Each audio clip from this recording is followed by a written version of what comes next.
So our main design goal for Homefront multiplayer is to create the most intense, exciting, large-scale warfare experience on the consoles. What large-scale warfare means to us is lots of players, 32 players battling it out over Xbox Live or PSN, and a lot of different types of warfare and combat going on. So we've got infantry combat in our game, there's vehicles, there's aircraft, there's airstrikes, and there's even high-tech drones you can use.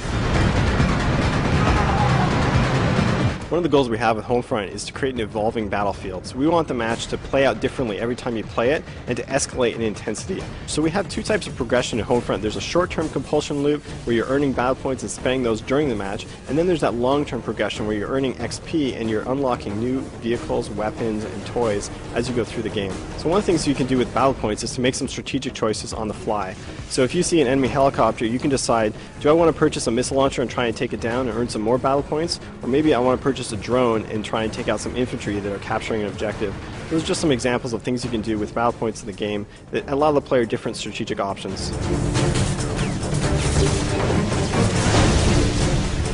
So Homefront multiplayer takes place in 2025 during this period we call the Occupation Wars. And so what we've done with this near future setting is allow us to kind of extrapolate what kind of weapons would be available in 15 or 20 years. And so that's where you see a lot of the kind of high-tech weaponry like the drones. And the ones we're showing here today, we've got the air assault drone, which is kind of an aerial helicopter. It fires rockets. You can use that to take out infantry pretty well. We've also got a ground assault drone, which is kind of like a mobile machine gun on a tracked mount, and you can use that to kind of go behind enemy lines and sneak up on some enemies.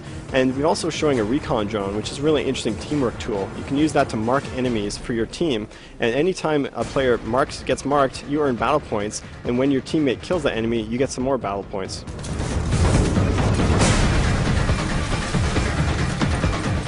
What really excites me about Homefront multiplayer is the kind of intensity and the scale of the action that can happen. So when you got 32 players fighting in these really epic battles, you can be, rolling in there with a tank, somebody starts hammering you with a rocket, you turn on your countermeasures so you can, shoot those rockets down, then you get EMP'd, some guy runs up a C4, blows you up, you're like, damn, I gotta take that guy out, so you have enough battle points now to go and purchase a helicopter and decide to, fly back in there and try and get your revenge kill.